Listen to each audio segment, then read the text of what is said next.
Thank you very much to Lillymo Games for providing the code for today's game. As always though, these thoughts are mine and mine alone. It's now been several years since Secret Symbols, a PlayStation podcast, the most popular PlayStation podcast in the world, released a video game tied in with Lillymo Games. That title was Twinbreaker, a brick-breaking game that had sci-fi elements and a really in-depth story, and it starred the two hosts of the PlayStation podcast as the two main protagonists, Colin and Chris. But in the preceding years, the show has grown and another host has been added into the mix, and of course with another host, they had to do another part in this game, and add in Dustin Furhman as a playable character.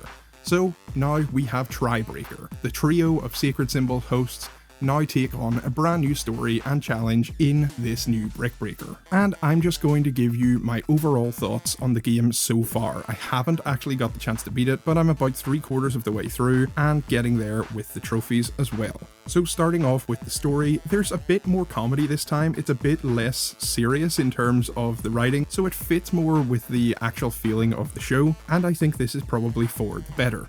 As I said, Dustin joins Colin and Chris to become the shaft to their mighty balls in this epic outing. And that's the kind of humour I'm talking about. You're going to get phallic symbols thrown in there to lighten the mood. So with a normal Brickbreaker, you usually have your paddle at the bottom and then your ball that you're flinging around. In Tribreaker, you have two paddles at the bottom, so that adds a little bit of extra confusion, and now you control Dustin as the ball, and you can steer him around with your L1 and R1, so you have a bit of free motion outside of just hitting the ball off the paddles. It's really interesting in terms of a control mechanism because we're so used to Brickbreakers being that simple concept, but adding in the two paddles and the L and R movement of the ball, it really does get your brain working, and it's hard to kind of break some old habits that you might have playing these games on older systems. So it can be a bit of a mind melter using both sticks and the steering because each paddle is controlled independently by its own left or right stick. The level variety here is really good, at least up to the first half of the game. You have things like split levels where you'll have Colin on one side, Chris on the other, a wall in the middle, and you're having to control both simultaneously, and you'll have to try and clear your side, and then once one side's cleared, it breaks that wall in the middle, and you can get more back to like a standard level. But there's definitely a lot going on, and it's probably going to take some getting used to. As with the last game, there is a cool trophy list on this one, and it's got the same kind of song motif style from the first game, so every trophy is named after one of Colin's favourite songs, and this adds just a little bit of fun to collecting them along the way, and they do relate the song titles to the actions of what you've just done in the game to earn the trophy, so they're a fun little nugget to pick up along the way. As I said, there is a fair bit of level variety, so you've got these continuous levels, and they're cool. They're almost like a survival level, like a bit of a gauntlet, so you just have to try and not die rather than clear all the bricks above you, and it's going to be on a scrolling level, so you just have to try and survive and last as long as you can. In around level 10 is where the game took a bit of a sharp turn for me. I was dealing with it okay up until then, but the difficulty spike at level 10 really got me. I nearly couldn't get past it. It took me an embarrassingly long amount of time to get past that 10th level. And that's because it's another variety of level. It is actually a boss level, and you'll encounter a few bosses throughout this, such as a T-Rex.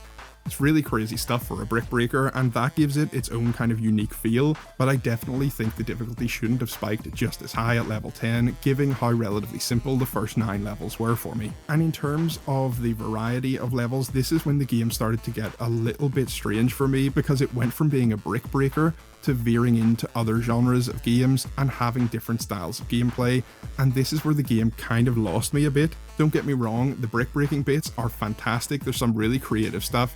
I love the fun storyline, I love the graphical style, it's simple but it works perfectly for what they're trying to do. But having these different style of gameplay where you're not really playing a brick-breaker anymore, there are levels where you're steering a vehicle, so it's more like a top-down vehicle game, like a Micro Machines type of look. Again, it's not really a brick-breaker, so I guess it could be good for you, but I just wasn't expecting those levels and I didn't enjoy them just as much. There's another type of level where you play basically a game of Snake, And it seems like that would be fun at the time. It could bring you back to your Nokia 3310 days, but again, it's not really a brick breaker, and it was a strange left turn for me. And as well as that, this is the worst bit of the game for me in terms of controls.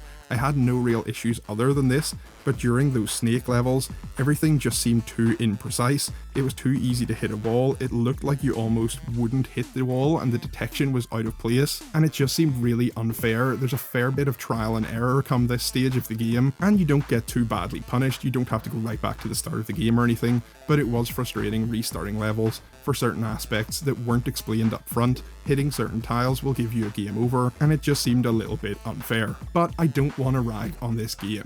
My first impressions of this are that it's actually awesome. If you like Twin Breaker, you're definitely going to love Tribreaker. If you're a fan of the show, the personalities really come through. There's hidden in-jokes and lines of dialogue that will totally make sense to everyone that listens to Secret Symbols, a PlayStation podcast. And I'll finish on another high point here, talking about the music within the game. I loved the soundtrack to this one. It takes you back to those SNES or Genesis days. It's just a really good video game traditional soundtrack.